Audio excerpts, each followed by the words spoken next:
It's been a while since I've been wanting to get you an NF Hope concert. It's too bad that this is happening across 5,200 miles, but it is nice nonetheless. So since it's been supposed to happen for a while, I think I should start with the most important question. What are you binge watching? Um,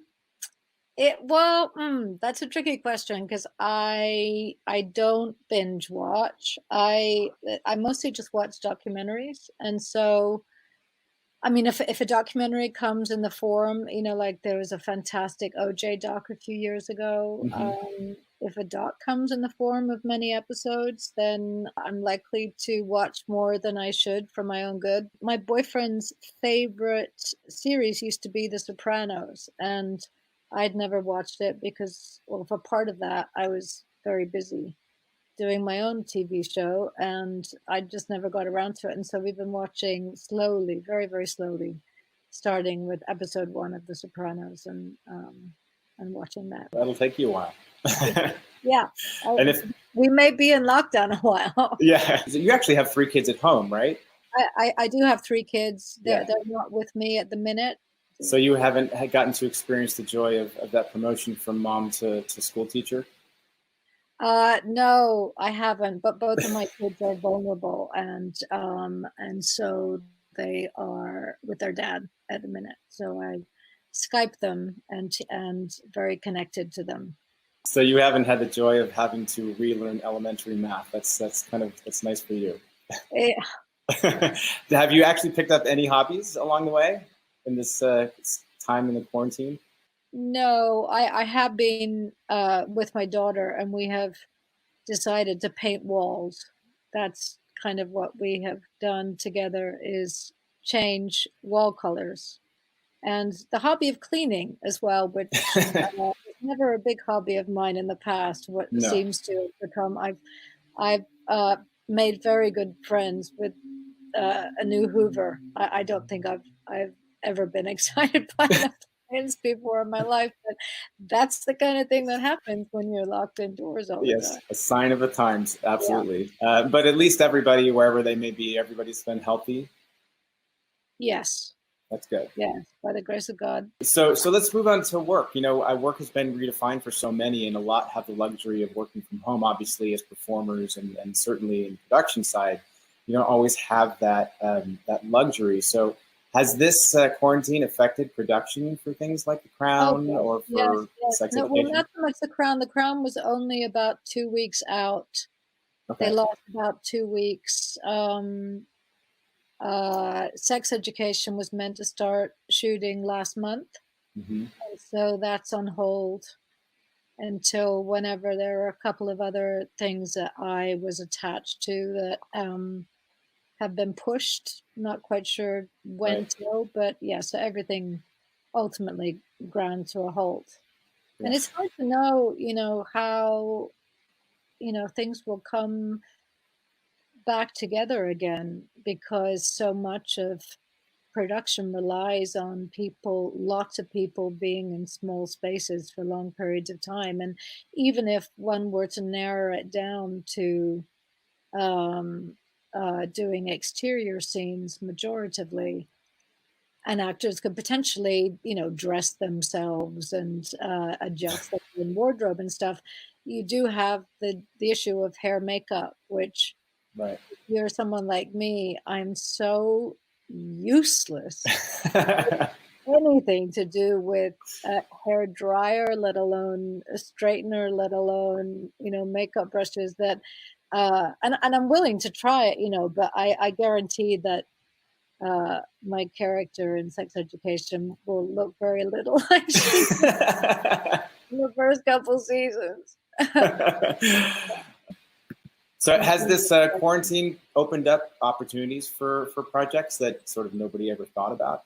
It's interesting because I know people who are in production, well, writers who are using this time to write, and producers who are using this time to come up with ideas and to pitch stuff online. And then I know a lot of people that are doing endless Zoom meetings with Los Angeles, et cetera, et cetera.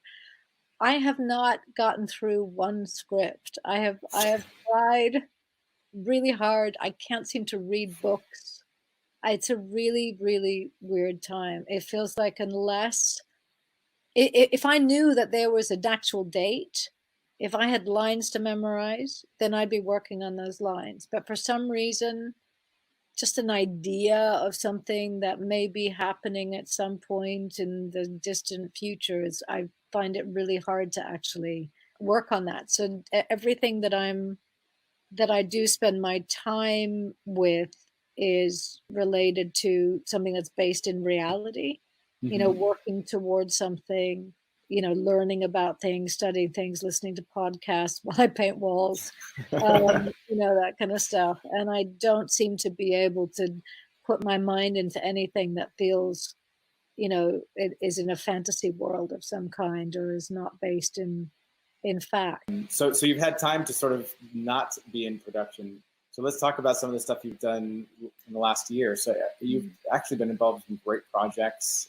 All About Eve is one of them.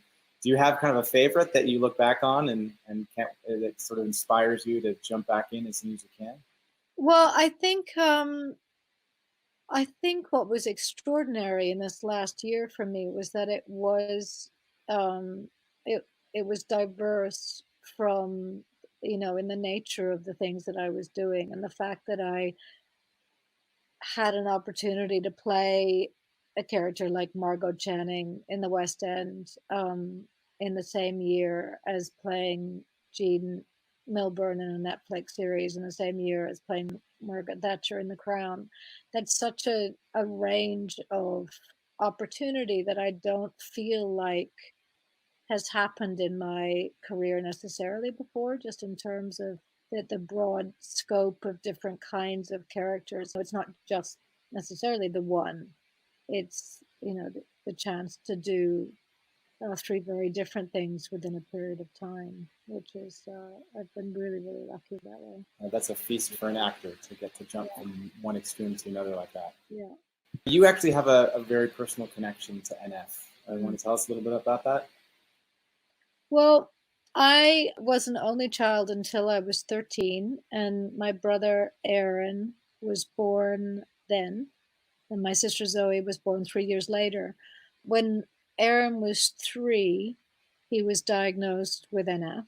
My mother immediately started to learn, as one does as a parent, started to learn as much as she could about the disease, and started a support group in West Michigan, which is where we were living at the time, in Grand Rapids, Michigan. And she started a support group that ended up helping so many families in learning about the disease, coming to terms with the disease, offering support to family members and to individuals who were for themselves learning about it for the first time. And then that ended up spreading. And I think, her support group was used as a model for support groups around the world, I think. And she's advised, shared her knowledge with people over time across the globe, and is always ready to talk about it, to learn about new experiences people are having, and is still, I think, quite shocked how little some doctors in some regions know about it, and also, impressed by the perseverance of families who are affected by it. She's been quite incredible in sharing her experience, strength, and hope. Really, when I suddenly was in the public eye, I was asked by NF Inc. if I would be a patron, and asked if I would speak from time to time about